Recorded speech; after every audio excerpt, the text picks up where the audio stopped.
minuscule of what I found in that code as I did that code. I mean, I'll present them on the website so you can see certain words and terms and certain things that the code is saying about whatever it is I'm talking about on the code. But I've gone through 15, 20,000 words on that code. You know, I don't hunt up a search term, find a couple of words in it, and call it a code. And I don't know how you could do that, but trust me, a lot of them do. Most of them do. People get a codes program, and in 3 months they're calling themselves experts, and then they're posting rapture dates. Yeah. And so, yeah. I mean, there's so much to learn, and the Lord will lead you through it. If He's calling you to it, He'll lead you through it. And there's just, you know, you have to learn how the Hebrews use words. That's probably one of the hardest things, because even though they copied our dictionary into the Masoretic text of the codes, they still will manage to use things differently than we do. And so you can't always take things at face value that you're saying, because they will use words differently. And that's one of the things that you'll learn by experience as you do the codes. You know, when I first started out, I did my code, you know, many times. I probably had, 100 codes or whatever, just in my name. And I went through my own name, and I went through my husband and different family members just to get familiar with codes and the language and how things are used. And then I did free codes for a long time. I probably did a good 1,000 codes for free for people when I was doing codes, because I was exasperated. You know, I read about these codes and saw these TV specials on them and stuff, and this is back before I even thought in a million years I would get into them.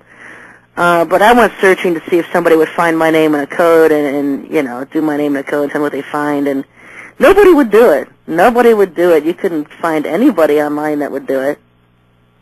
And so what I did when I first learned them and started getting comfortable with them, I offered it as a service. I did about 1,000 for free, and then it was just taking so much time. I started charging for my time, and nothing compared to what I could have. I mean, I was making pennies an hour. I think I was doing $99 for a full code, and it was taking me 40 hours of work to do. And people would even find something about that to criticize. You know, at least you could do is buy me a pizza, and I'm doing your code. People want to complain, and I just stopped doing it. It was so time-consuming that I just didn't have the time anymore. The Lord wanted me to get into writing, and so I started doing more of my own writing, more of my own articles. And with the radio shows, when you just can't spend all your time doing someone's personal code and expect to have time to do anything else. It takes about 40 hours to do somebody's code. But it's a lot of learning. It's a learning curve. You're going to have to learn a lot of things. But if you feel like it's something the Lord's leading you into, I use Bible Codes Plus. I don't like the Code Finder program. I don't trust the New Testament. I know that the Hebrews are meticulous in keeping their translations of the Torah meticulous and without error, and a lot more so than what the New Testament was, and that's pretty much a translation mess. And so yeah, I know there's a lot of people that like the Code Finder program. I don't like it. I saw I've seen codes used with this program, and they find a letter here and there and then say it all relates to the code. Learning how to analyze and read codes is a whole other thing, other than just finding it itself. It's not easy when you're first learning Hebrew, but you will have to learn it. No matter how much you don't want to, you don't think you have to, you will. You will have to learn Hebrew if you want to do codes. You'll have to learn how to pronounce English terms in the Hebrew language, because if you don't, then you're going to be up a river without a paddle, because what happens if the term you're looking for, your name, isn't in the Hebrew dictionary already, and nobody's last names are, just first names are, and then you're going to have to transliterate it. You're going to have to translate it yourself into Hebrew for the program to find your name. And then once you find your name, you got to find, identifiers to make sure it's you and not somebody else. You find your parents' names, your children's names, your brothers, your sisters. You can find what I call identifiers in these codes to make sure that you've got yourself and not somebody else.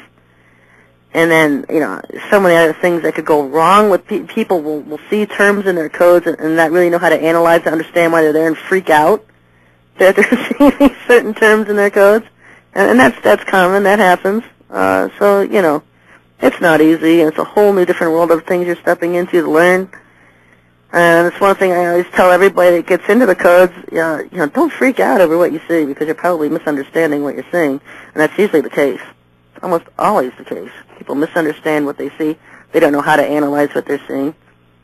And they find one word in one part of the code, a matrix, and another word on the other side and somehow think they're related. No. If those words aren't touching, they're not related. And, the skip distances I use for words are 5 or 10, 5 or less, and people will use 19 or even higher. Oh, that's ridiculous. And so I do things my own way, the way that the Lord has showed me how to do them and how He's led me to do them. And so I can't even handle dealing with other people's codes at this point. Listener call-in line 260-356-2611. Give me a call with your question or comments. Let's see. As I said during the first hour, my book, Aliens on the Internet, is now out. You can get it at iuniverse.com.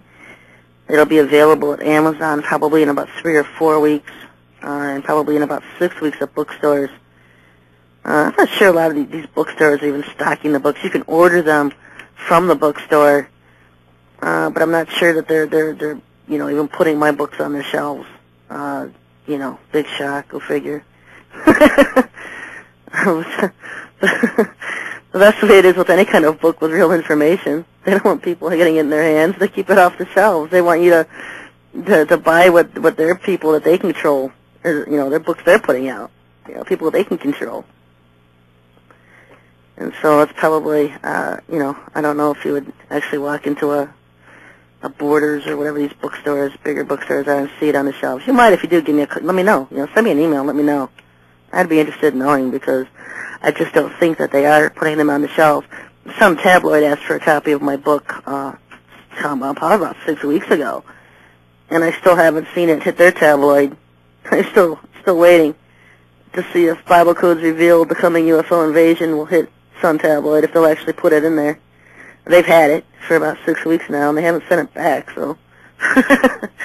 Let's check call-in line 260-356-2611.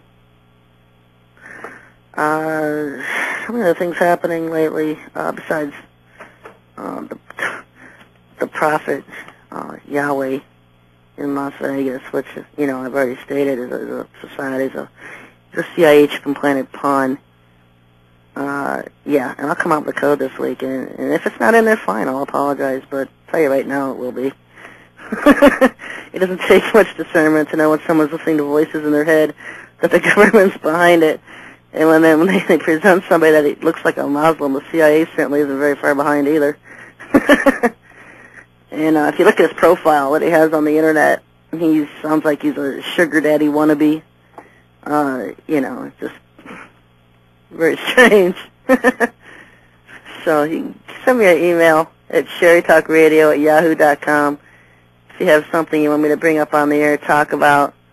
Also, you can send me an instant message through yahoo.com at SherryTalkRadio, and I'll read it on the air.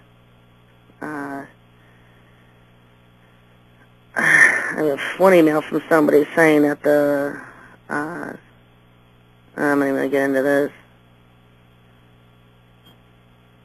Yeah, no. She gets it right, and then she gets it wrong. That's usually the case. I'll deal with it later. Anyway, give me a call, 260-356-2611. Got about 40 minutes left.